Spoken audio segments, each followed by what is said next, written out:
할렐루야. 감사하게도 또 피해를 또 많이 입은 지역이 있겠습니다만 또 이 대전에 큰 피해가 없이 또 태풍이 지나가서 어쨌든 하나님께 감사하고 또 이 새벽에도 함께 예배할 수 있어서 너무 좋습니다. 예배하는 우리 모든 분들에게 또 하나님의 큰 은혜가 함께 하시길 축복합니다. 자, 이제 우리가 그 에스더서를 이제 마치고 욥기를 시작합니다. 욥기는 이제 총 42장, 42장에 걸쳐서 이제 이야기가 기록되어져 있는데, 성경에는 여러 가지 문학 장르가 있죠.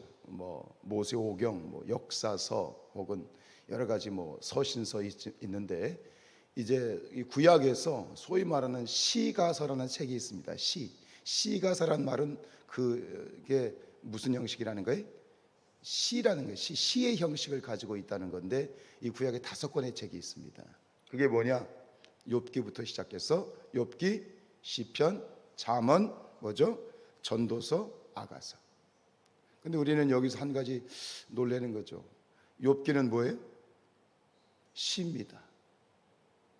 이거에 대해서 우리가 많은 분들이 잘 모르시죠. 그냥 스토리인 줄 알고 있는데, 이 욥기는 5권, 총 5권의 시가서 중에 첫 번째 책이고, 이제부터 진행되는 5권 책은 다 시가서입니다.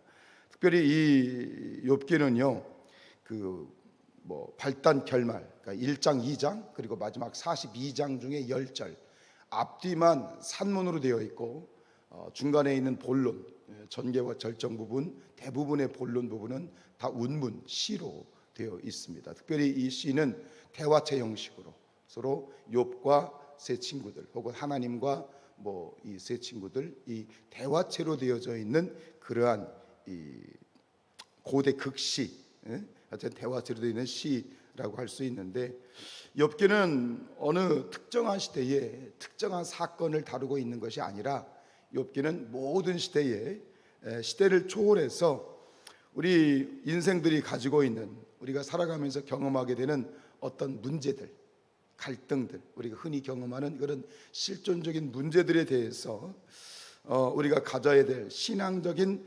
자세에 대한, 그러한 신앙적인 자세에 대해서 교훈할 목적으로 쓰여진 그런 책입니다.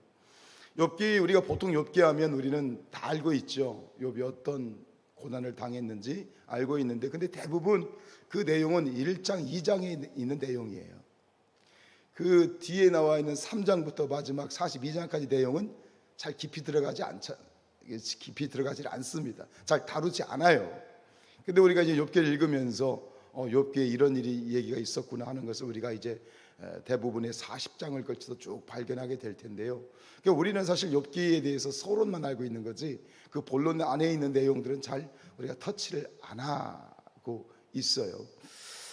크게 3가지의 이제 교훈을 주고 있는데, 서론적인 부분이기 때문에 이것을 우리가 마음속에 좀 담아둘 필요가 있어요. 첫 번째는 뭐냐면, 우주와 역사는 절대자이신 하나님의 주권 아래에 있다. 자, 첫 번째는 뭐냐면, 이 세상의 우주와 역사는 절대자이신 하나님의 주권과 섭리하에 있다. 동의하시죠? 두 번째는 뭐냐면, 하나님의 주권과 섭리는 이 세상을 주관하시고 섭리하시는 하나님의 마음은 절대적으로 선하시죠. 그죠? 이 절대적으로 선하신 하나님의 이 주권과 섭리하에 일어나는 모든 일들을, 이 세상에서 일어나는 모든 문제들을 우리 인간들은 다 이해할 수 있다 없다? 이해할 수 없다는 것이 두 번째 교훈이에요. 그리고 세 번째는, 그러나 그렇기 때문에 우리가 우리의 인생에서 발생하는 모든 문제들을 100% 온전히 이해할 수 없기 때문에, 그러나 오직 창조자이신 우리 하나님은 선하시고 절대자이시기 때문에 우리가 하나님에 대해서, 그리고 우리 인생 가운데 일어나는 모든 문제들에 대해서 가져야 될 우리의 태도는 뭐냐? 절대 순종이고 절대적인 신뢰이다. 인정하십니까? 우리가 알고 있는 기본적인 진리를 이 욥기서는 우리에게 이제 교훈을 하고 있는데, 이러한 교훈을 위해서 화두가 되고 있는, 재료가 되고 있는 사건이 바로 욥에게 임하고 있는 알 수 없는 고난입니다. 인간적인 관점으로 보면 사실 욥이 당하는 고난에는 이유가 없습니다. 분명히 성경은 뭐라고 얘기하고 있습니까? 그리고 우리가 분명히 알고 있는 것처럼 욥은 동방의 의인이다. 에스겔 선지자는 구약에서 3명의 의인을 언급합니다. 에녹이라든가 이런 3명의 의인을 언급하는데, 분명히 성령은 욥을 의인으로, 지금 여기서도 그렇고 선지자들도 그렇고 욥을 의인으로 고백하고 있는데, 우리가 봐도 틈이 없습니다. 흠이 없습니다. 그런데 그럼에도 불구하고 욥은 엄청난 고난을 당하고 있죠. 알 수 없습니다. 이해할 수 없습니다. 그리고 이 부분에 대해서 이제 욥의 세 친구가 찾아오죠. 욥을 찾아온 3명의 친구는 단순한 친구의 관계가 아니라 그 시대의 최고의 현자들, 그 박사들이죠. 가장 현자들을 상징하는 인물들입니다. 욥을 포함해서 3명의 친구들이 이 문제에 대해서 서로 옥신각신 대화를 합니다. 도대체 이유를 알 수 없는 이 문제가 왜 너에게 발생했느냐, 나에게 왜 발생했는가, 이것에 대해서 뒤에서 40장에 걸쳐서 옥신각신 서로 대화를 하고 그 이유를 찾아내지만, 이유를 찾아낼 수 있어요, 없어요? 이유를 못 찾는 거예요. 그러니까 결국 누가 등장하시는 거예요? 마지막에 하나님이 직접 등장하시는 거예요. 그리고 그곳에서 하나님이 말씀하시는 것은 내가 하는 모든 주권과 섭리를 인간에 의해서 제한될 수 있는 것이 아니다.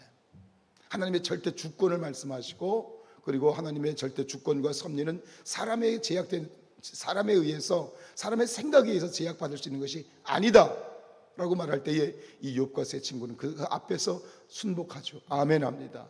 그리고 절대적으로 하나님을 신뢰하고 믿습니다 라는 그런 고백을 가게 되어지는 것이죠. 그래서 이 욥기가 다루고 있는 그런 신학이 있는데, 그것은 신정론이라고 하는 신학입니다. 어렵게 생각할 필요 없습니다. 신정, 하나님이 다스리신다, 하나님이 정치하신다는 얘기입니다. 하나님이 섭리하시고 다스리신다는 건데, 여기서 우리가 대두가 되는 그러한 문제는 이거예요. 하나님이 계시다면 왜 의인들이 알수 부당하게 혹은 이유 없이 억압받고 고통을 당하고, 오히려 악인들이 득세하고 판을 치는 그런 현실의 모습이 생겨나는가? 우리도 가끔 이런 질문하지 않지 않습니까? 세상 사람들도, 믿지 않는 사람들도 그런 질문을 할 때가 있고요. 하나님은 선하신 하나님이 선하시다면서, 하나님이 사랑이 많으시다면서, 왜 그런데 악한 사람들은 저렇게 잘 먹고 잘 사는데, 왜 의인들은, 믿음의 사람들은, 착한 사람들은, 선한 사람들은 왜 이런 고통을 당하느냐? 그런 질문들을 많이 합니다. 이게 사실 우리가 직면한 현실적인 문제일 때가 있고요. 그것에 대해서 오늘 욥은 답변을 하는 거예요. 이 문제에 대한 답변이 바로 욥기라고 하는 겁니다. 이 부분을, 이 중심을 여러분들이 쭉 가지고 욥기서를 읽어가면서 이 속에 담겨있는 그런 하나님의 진리를 발견할 수 있기를 원합니다. 오늘 1장을 읽었는데요, 1장에서는 이 욥기 1장과 2장은 서론입니다. 이 서론에서 이제 욥이 이제 등장을 하고요. 그리고 1장과 2장에서는 천상에서, 저 하늘에서 일어나는 하나님과 사탄과의 두 번의 이제 그 회의가 등장하고, 그리고 그것에 대한 두 번의 욥에게 일어나는 두 번의 고난, 재난에 대해서 이제 언급을 하죠. 그래서 1장과 2장을 같이 쭉 이어서 보시면 좋은데요. 우리 잘 아는 말씀이지만 욥에 대해서 우리 다시 한번 보죠. 1절 읽습니다. 시작. 우스 땅에 욥이라 불리는 사람이 있었는데 그 사람은 온전하고 정직하여 하나님을 경외하며 악에서 떠난 자다 그랬습니다. 욥을 소개하는 거죠. 욥은 뭐예요? 온전하고 정직하다, 하나님을 경외하며 악에서 떠난 자다. 이 표현이 1장과 2장에서 몇 번이 나오냐면 3번이 나와요. 오늘 1장에서만 2번이 나오죠. 성경이 이렇게 기록을 했고요. 그리고 몇 절에 또 나와요? 8절에 또 나오잖아요. 하나님께서 욥을 소개하시는 장면에서, 야 사탄아, 너 세상을 두루 한번 살펴봤냐? 너 욥 봤냐? 욥은 이런 사람이야. 그러면서 하나님이 당신께서 직접 욥을 이렇게 소개할 때에 이 말씀을 똑같이 하시죠. 그런데 2장에 가면 또 나와요. 내일 보시겠지만 3절 보세요. 2장 3절 보시면 똑같이 나와요. 뭐죠? 그와 같이 온전하고 정직하여 하나님을 경외하며 악에서 떠난 자가 세상에 없다. 그러니까 사탄이 하나님에게 이제 도전하죠. 아이고 하나님, 왜 욥이 그런지 왜 저렇게 하나님께 잘하는지 아십니까? 욥이 하나님이 주신 것 때문에 그렇습니다. 그가 하나님이 축복하셔서 그가 엄청난 부와 그런 소유물을 가지고 있기 때문에 하나님께 받으면 받아먹은 게 있으니까 하나님께 잘하는 겁니다. 이렇게 이제 치고 들어오자 그 사탄이 제기한 건 뭐냐면 욥의 신앙의 진정성이에요. 그 신앙의 진정성을 도전을 하자 하나님이 그래? 한번 테스트해봐 이렇게 나가는 거예요. 사실 그 테스트가 어마어마한 테스트이긴 했지만 결국 이렇게 하나님께서 자신 있게 그 욥을 사탄에게 한번 테스트 해보라고 용납하신 이유는 결국은 하나님이 욥을 뭐 하시는 거예요? 믿으시는 거죠. 욥을 하나님이 신뢰하시는 거죠. 그래서 우리가 아는 것처럼 여기 1장에서만 보면 욥이 그 사탄의 시험을 뭐합니까? 이깁니다. 사탄이 뭐라고 말하냐면 이 소유물을 없애면 욥이 하나님을 원망할 것입니다. 그렇게 얘기합니다. 그죠? 하나님을 원망하면 욥은 이 사탄의 테스트에서 지는 거예요. 그래요. 원망하면 지는 거예요. 그런데 결국 이 욥은 이 테스트에서 승리하죠. 욥의 승리는 결국 누구의 승리인 거예요? 하나님의 승리인 거예요. 하나님의 욥은 내가 신뢰하고 다른 사람은 모르겠지만 내가 욥은 믿는다. 욥은 그것 때문에 그런 게 아니야. 욥의 그 중심은 정확해라고 하나님이 욥을 인정하고 욥은 그 테스트를 통과하고 승리하게 되었을 때 결국 그 승리는 뭡니까? 하나님의 승리였죠. 우리 마지막 22절 볼까요? 22절 시작. 이 모든 일에 욥이 범죄하지 아니하고 하나님을 향하여 뭐하지 않았다? 원망하지 않았다.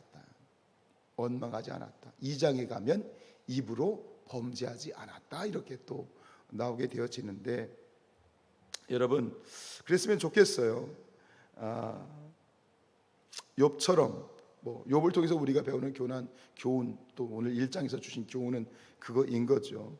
모든 일들에 대해서 저와 여러분이 하나님께 인정받는 사람이 되었으면 좋겠어요.